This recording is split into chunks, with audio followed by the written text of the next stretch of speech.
Anth is now with development coach Darren Churchill. So Darren, you've just finished the session there. Can you tell us what your role is here at South Shields? My role is a coach within the junior section. I coach the under-9s, but I also coach the development session here. And the idea of the session is to get the kids in from about 4-year-old, 4 to 6. We'll focus on that age group, and then we'll keep them for 2 years, and hopefully after 2 years they become our next lot of under-7s. Yeah. So we develop the players. We also try and get parents involved as coaches. So the idea of the session is to bring the players and the coaches through with a view to moving them on at under-7.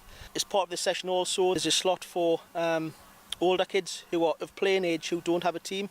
And the idea is to get them along to our sessions and then try and integrate them into one of our teams as we can. Where we can, we try and slot them into current age groups where there's spaces. Fantastic. So is this something that's just been set up this season, or has it been going for a long time and then they've just integrated into South Shields because of the 3G pitch? I've been doing this since about January this year.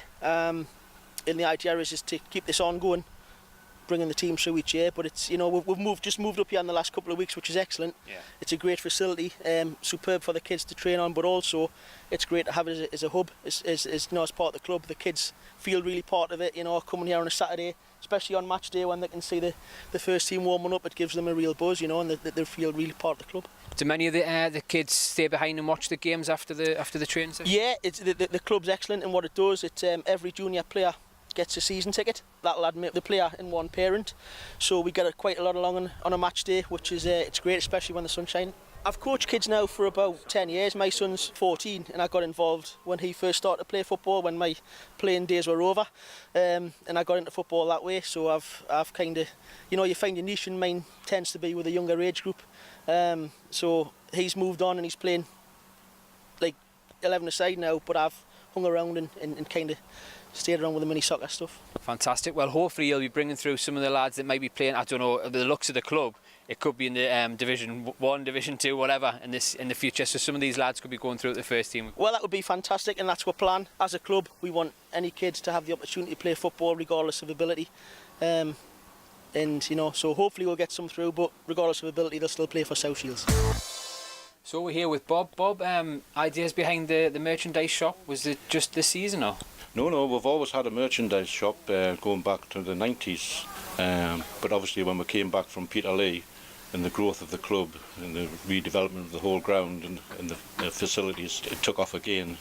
And initially we had a club shop over the far side of the ground there, the turnstiles, but for the beginning of this season that outgrew itself. It just wasn't big enough, so I've been given this facility, which is a lot bigger, and things are just going from strength to strength. Fantastic. And when we were talking before off camera, you were saying you sometimes have to do deliveries to people's houses? Yeah, we have done during the close season. Obviously when the shop hasn't been open, there were selling stuff from the clubhouse as well, but I've actually been out and delivered stock to people's houses, their workplaces.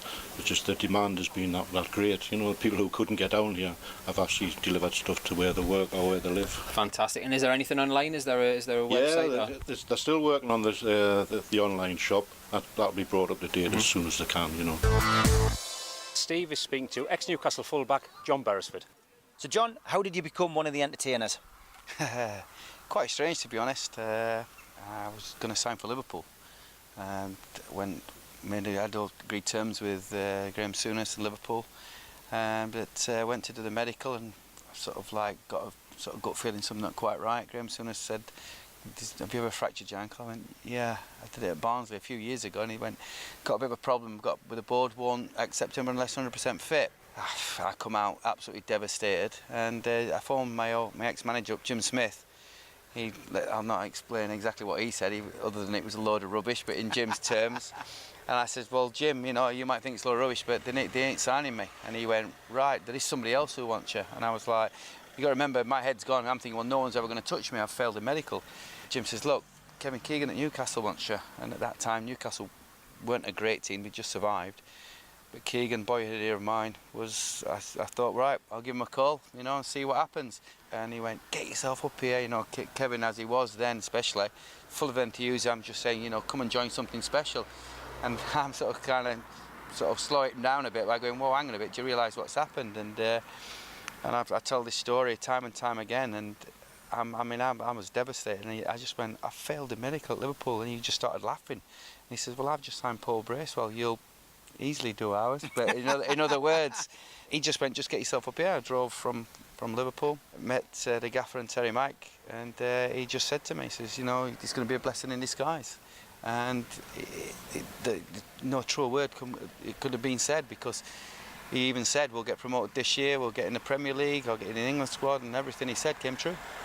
And the team that you joined was you know, a mixture of youth and experience. A lot of Geordie lads in the team. Lee Clark, Alan Thompson, Steve Watson. Did they help you, you know, settle into the area? Yeah, massively. I think they were, I think sometimes they don't get the recognition deserved. Don't get me wrong, they were fantastic players, but they loved the club. They were supporters, and they were proud of the club. And any new signing that came, you know, they did like to take us and show us the sights. You know, the big market was a bit of an experience. And once we got promoted, Kevin then knew, hang on a bit, I've got to get better players. He brought in an unbelievable diamond in Peter Beardsley, and just probably the best player I've ever played with. And I just remember sort of him specifically taking the players onto another level. I couldn't wait to go into training. It wasn't a job. It was just a pleasure to be part of it.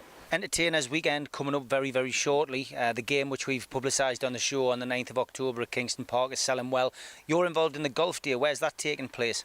On the 8th, we're going to be at Ramside. If anybody wants to pop down, the lads are going to be down there. You know, if they want to get autographs, or even come and watch us play and see how rubbish we are at golf. But it's just a bit of fun. I think it's just going back to that, you know, that old school of, you know, when we trained. You know, we had such a great time, and I think the lads want to just, you know, not only just reminisce, they want to put a bit back, which is great for charity.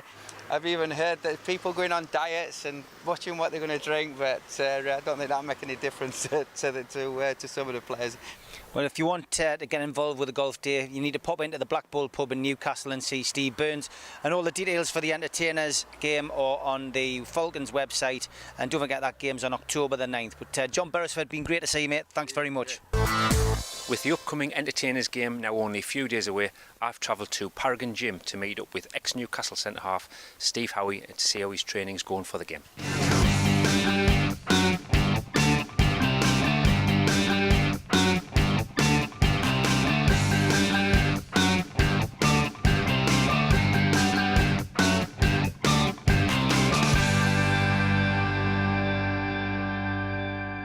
Firstly, Steve, how's the training going?